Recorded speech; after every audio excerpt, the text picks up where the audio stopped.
Un milliardaire rentre chez lui et sa domestique le supplie de se taire. La raison derrière cela va vous laisser sans voix. La nuit avait été trop longue.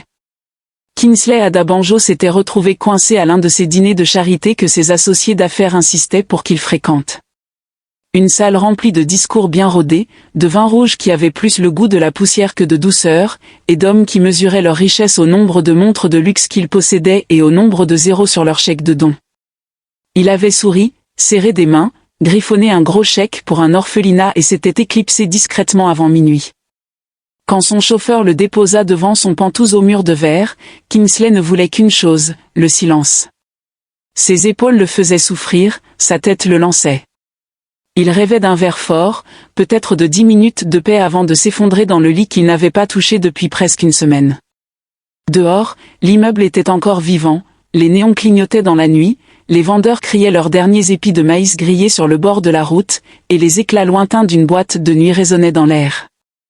À l'intérieur, pourtant, son pantouse aurait dû être silencieux. Il l'était toujours.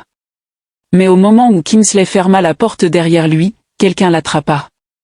Une main se plaqua sur sa bouche. Son corps se raidit, prêt à frapper, prêt à se défendre. Il sentait son pouls battre violemment dans sa poitrine. « Ne faites pas de bruit », murmura une voix. Une voix de femme, douce mais tremblante. Il s'immobilisa, à l'écoute. Cette voix lui était familière. Il se retourna légèrement, et quand elle retira enfin sa main, il fit volte-face. « La Maca » siffla-t-il. La nouvelle domestique, celle que l'agence avait envoyée 2 semaines plus tôt, quand la précédente était partie sans prévenir. Il la remarquait à peine la plupart du temps, vêtue de son uniforme noir sobre et de son tablier blanc impeccablement noué, toujours silencieuse, toujours discrète. Mais ce soir-là, ses yeux n'étaient pas silencieux. Ils étaient rouges, brillants, remplis de quelque chose qui ressemblait à de la peur. « Que faites-vous chez moi à cette heure ?» demanda Kingsley, furieux, en desserrant sa cravate. « S'il vous plaît, dit-elle, sa voix basse mais ferme. Ne haussez pas le ton. Pourquoi ne le ferais-je pas ?» Ses yeux se rétrécirent, son menton trembla avant qu'elle ne parle. « Parce que votre fils est en train de marcher en dormant, et si vous le réveillez de la mauvaise manière, vous pourriez le perdre. » Pendant un instant, Kingsley crut avoir mal entendu. Il la fixa. « Mon fils. » « Oui. » Elle regarda nerveusement le couloir. « Ça arrive toutes les nuits. Vers cette heure-là. Je suis resté pour le guider. » Ce soir, il a failli atteindre l'escalier. Kingsley sentit le poids de ces mots s'enfoncer en lui comme du plomb. Il n'avait jamais été assez présent pour le remarquer, pas une seule fois. Son garçon, 7 ans, timide et silencieux, errait la nuit, et personne ne lui avait dit. Personne, sauf cette domestique, cet inconnu qui avait osé lui couvrir la bouche pour protéger l'enfant. La voix de Kingsley s'adoucit sans qu'il ne l'ait voulu. Je ne savais pas. Personne d'autre n'a remarqué, dit Amaka, ses mains se serrant l'une contre l'autre. Je suis resté après mon service. Je ne pouvais pas le laisser comme ça. Vous n'êtes pas payé pour ça, murmura-t-il. Je sais, répondit-elle simplement. Son calme le blessait plus profondément que la colère ne l'aurait fait. Pour la première fois depuis des années, Kingsley réalisa que sa fortune ne lui avait pas acheté la seule chose qui comptait vraiment, sa présence dans la vie de son fils. Et pour la première fois, il vit Amaka non pas comme la domestique, mais comme la femme qui portait un secret qu'il aurait dû connaître en premier. Kingsley s'affaissa sur le banc du couloir, son costume raide contre le coussin de cuir. Il se frotta le front, essayant de comprendre ce qu'Amaka venait de lui dire. « Pourquoi ne pas être venu me voir ?» demanda-t-il, son ton plus bas, presque suppliant. Elle secoua la tête. « Je ne pensais pas que ça vous importait. » Sa poitrine se serra. Les mots le piquèrent. « Mon fils compte pour moi. »« Je le crois, » dit Amaka, sa voix douce. « Mais les enfants ne ressentent pas les croyances, ils ressentent votre présence. » Ces mots le transpercèrent plus profondément que toute insulte en salle de réunion. Ce soir, il a dépassé le palier de l'escalier, les yeux grands ouverts, mais toujours endormi. Je l'ai arrêté. Si je ne l'avais pas fait. Elle s'interrompit, avalant difficilement sa salive. Je l'ai rattrapé juste à temps. Kingsley s'appuya contre le mur, fixant le plafond. L'image de son fils debout au bord de l'escalier lui retourna l'estomac. Amaka s'approcha. « Je sais que je n'aurais pas dû vous toucher comme ça, en vous couvrant la bouche. » « Vous protégiez mon fils, » l'interrompit-il. « Je devrais vous remercier. » Elle baissa les yeux. « Je ne l'ai pas fait pour des remerciements. » Il la regarda vraiment, maintenant. Jeune, la vingtaine tout au plus. Ses yeux racontaient l'histoire de quelqu'un qui avait porté des responsabilités bien avant d'entrer dans cette maison. « Vous avez dit quelque chose, tout à l'heure, dit-il lentement, à propos de porter cela seul. »« J'ai l'habitude, » répondit-elle simplement. Kingsley se sentit honteux. Il avait cru que l'argent résolvait tout, nounou, école privée, chauffeur. Pourtant, voici une femme qui gagnait en un mois moins qu'il ne dépensait pour un dîner, et c'était elle qui veillait sur son fils à minuit. Il ouvrit la bouche pour poser d'autres questions, mais des pas légers brisèrent le silence. Tous deux se retournèrent. Une petite silhouette apparut au bout du couloir, pieds nus, les yeux à moitié fermés. « Papa » murmura l'enfant. Kingsley se leva d'un bond. « Junior » chuchota Amaka rapidement. « Marchez doucement. » Ne le surprenez pas. Kingsley se baissa, ouvrant les bras. « Viens ici, mon fils. » Le garçon trébucha en avant, droit dans son étreinte. « Je te cherchais » murmura Junior. La gorge de Kingsley se serra. « Je suis là maintenant. » Et pour la première fois depuis longtemps, il le pensait vraiment. Kingsley serra son fils contre lui, sentant le petit corps s'ajuster si facilement dans ses bras. Il ne s'était pas rendu compte à quel point Junior était encore petit. Trop de vols tardifs, trop de réunions, trop de nuits à le laisser aux soins d'inconnus. Junior s'accrochait à lui comme s'il avait peur qu'il ne disparaisse à nouveau. Amaka se tenait à quelques pas, les mains jointes devant son tablier. Elle ne bougea pas, n'interrompit pas. Elle observait simplement, son expression à la fois douce et prudente, comme si elle voyait ce moment se former depuis des jours. Kingsley caressa doucement le dos de son fils. « Depuis combien de temps cela dure-t-il » demanda-t-il sans lever les yeux. « Depuis que je suis ici » répondit Amaka calmement. « 7 fois. Toujours après minuit. Toujours en marchant comme s'il cherchait quelqu'un. » Kingsley ferma les yeux, pressant sa joue contre la tête de Junior. Le garçon sentait faiblement le beurre de cacao et le savon, un rappel de son innocence.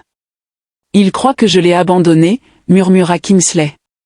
Amaka hésita avant de parler. « Je pense qu'il vous manque, simplement. » Kingsley la regarda. « Ce n'est pas la même chose. » Elle ne discuta pas. Elle se contenta de tendre la main pour ajuster un cadre sur le mur. Une photo de Kingsley et Junior à la plage, prise des années plus tôt. Le verre reflétait le petit sourire du garçon, un sourire que Kingsley n'avait pas vu depuis bien trop longtemps. « Vous savez, » dit Amaka, sa voix basse, « quand j'étais enfant, ma mère travaillait la nuit, de longues heures, parfois 2 emplois. J'attendais près de la porte juste pour entendre sa voix quand elle rentrait. Je n'avais pas besoin de cadeaux. J'avais juste besoin de savoir qu'elle était là. » Kingsley écouta, serrant son fils plus fort. « Junior attend toujours devant cette porte, » continua-t-elle. « Même si vous ne le voyez pas. » Le poids de ces mots s'installa en lui. Il avait bâti une fortune, couru après des contrats, investi dans le lendemain, tandis que son fils aspirait à quelque chose d'aussi simple qu'aujourd'hui. Junior remua dans ses bras, chuchotant faiblement, « Est-ce que c'est le matin ?» Kingsley embrassa son front. « Pas encore, mon fils. Toujours la nuit. Tu es en sécurité. » Le garçon soupira, ses petits doigts s'agrippant à la chemise de son père. Amaka s'approcha enfin. « Il tenait ma main avant que vous n'entriez » dit-elle doucement. « Parfois, c'est la seule chose qui le calme. » Kingsley la regarda avec un mélange de gratitude et de culpabilité. « Vous avez fait plus pour lui en 2 semaines que moi en des mois. » « Vous n'avez pas besoin de dire ça, » répondit-elle. « Si, parce que c'est vrai. » Pendant un instant, le Penthouse sembla différent. Pas seulement comme une maison remplie de silence et de meubles coûteux, mais comme un foyer. Fragile, imparfait, vivant. Kingsley porta Junior jusqu'à sa chambre. Il le borda sous la couverture bleue, passant ses doigts dans les cheveux de son fils jusqu'à ce que la respiration du garçon devienne régulière. Quand il revint, Amaka était dans la cuisine. 2 tasses étaient posées sur le comptoir. De la vapeur s'échappait de l'une d'elles, une légère odeur de gingembre flottant dans l'air. Elle versa de l'eau chaude dans la seconde tasse sans demander. « Vous avez besoin de quelque chose de chaud » dit-elle. Kingsley s'appuya contre le comptoir, épuisé, mais étrangement éveillé. « J'aimerais que vous restiez ici. » Elle ne leva pas les yeux. « C'est votre choix. »« Pas seulement comme domestique » ajouta-t-il. Cela la fit hésiter. « J'ai besoin de quelqu'un dans cette maison qui le voit comme vous le faites, qui s'occupe vraiment de lui. » Elle le regarda enfin. « Vous n'avez pas besoin d'engager de l'amour, monsieur. Vous avez juste besoin d'être présent. » Kingsley ne discuta pas. Il hocha simplement la tête. « Alors, apprenez-moi. Je veux apprendre. » Et pour la première fois depuis des années, il ne faisait pas un accord d'affaires. Il faisait une promesse. Le lendemain matin, la lumière du soleil inondait les fenêtres du Penthouse, du sol au plafond. La ville, dehors, s'était déjà réveillée. Les klaxons résonnaient, les vendeurs criaient, la ruée matinale battait son rythme. Mais à l'intérieur, la maison semblait différente. Kingsley était assis à la table de la salle à manger, toujours en tenue de maison, regardant Junior manger des pancakes. Il ne s'était pas assis avec lui pour le petit déjeuner depuis des mois. « Est-ce que tu les aimes ?» demanda Kingsley. Junior avait la bouche pleine, mais il hocha la tête avec enthousiasme. « À la banane avec de la cannelle » murmura-t-il. Kingsley regarda vers la cuisine. Amaka jeta un bref coup d'œil en arrière, un sourire à peine esquissé sur les lèvres avant de retourner à essuyer le comptoir. Kingsley se pencha vers son fils. « Et désormais, je prendrai le petit déjeuner avec toi tous les matins. » Junior leva les yeux écarquillés d'incrédulité. « Même quand tu as du travail ? » ?»« Même alors, » dit Kingsley fermement. Le garçon sourit, et Kingsley sentit une chaleur dans sa poitrine que nulle victoire professionnelle ne lui avait jamais apportée. Après le petit déjeuner, Amaka débarrassait la table tandis que Kingsley aidait Junior à se préparer pour l'école. C'était maladroit au début, boutonner une chemise trop lentement, bricoler avec les lacets, mais Junior riait de sa maladresse. Ce rire valait tout. Quand le chauffeur arriva, Kingsley accompagna lui-même son fils en bas, lui tenant la main jusqu'à la voiture. Les voisins jetèrent des regards curieux, peu habitués à voir le puissant homme d'affaires s'occuper de tâches paternelles aussi simples. Ils s'en moquaient. En remontant, Kingsley trouva Amaka en train de plier du linge. Elle bougeait avec une efficacité silencieuse, comme si elle avait appris à vivre inaperçue. « Je veux changer les choses » dit soudain Kingsley. Elle leva les yeux, surprise. « Changer ? Je pensais que fournir de l'argent suffisait, que si je lui donnais tout, il ne manquerait de rien. Mais je me trompais. Je veux être là, pas seulement pour la forme, pour de vrai. » Amaka l'observa longuement. Puis elle hocha lentement la tête. « Alors commencez petit. Les enfants se souviennent des habitudes, pas des promesses. Asseyez-vous avec lui. Écoutez-le. Laissez-le voir votre visage quand il se réveille et quand il s'endort. » Kingsley expira profondément. « Vous parlez comme quelqu'un qui a vécu cela. » Elle hésita. « C'est le cas. » Il n'insista pas, mais le regard dans ses yeux lui dit qu'elle portait des cicatrices qu'il ne pouvait pas voir. La journée se déroula différemment. Kingsley annula 2 réunions, surprenant sa secrétaire. Il passa l'après-midi à travailler de chez lui, son ordinateur ouvert à la même table où son fils faisait habituellement ses devoirs. Le silence n'était plus vide. En soirée, quand Junior rentra, Kingsley était toujours là. Le garçon s'arrêta net sur le seuil de la porte. « Papa, tu n'es pas parti en voyage. » Kingsley sourit. « Non, je reste. » Junior se jeta dans ses bras, et Kingsley sentit un lien se recoudre, fragile, mais réelle. Et dans un coin, Amaka observait silencieusement, le cœur plein, mais prudente. 2 semaines passèrent. Le Penthouse ne ressemblait plus à une suite d'hôtels. Le rire d'un enfant résonnait à nouveau dans les pièces. La table de la salle à manger portait des miettes et des traces de jus, preuve de vrai matin. Kingsley apprit le rythme des histoires du soir, l'art maladroit de lasser des chaussures, la patience d'attendre les mots d'un enfant au lieu de se précipiter vers des réunions. Amaka resta stable, toujours présente, mais sans jamais s'imposer. Elle cuisinait, nettoyait, guidait doucement quand Kingsley hésitait. Parfois, tard le soir, elle lui rappelait quelque chose de petit, vérifier ses devoirs, ou il veut vous montrer son dessin. Et Kingsley réalisa à quel point il avait été aveugle auparavant. Un soir, après que Junior fut couché, Kingsley la trouva près de la porte, son manteau à la main. « Vous partez déjà » demanda-t-il. Elle hocha la tête. « Il dort.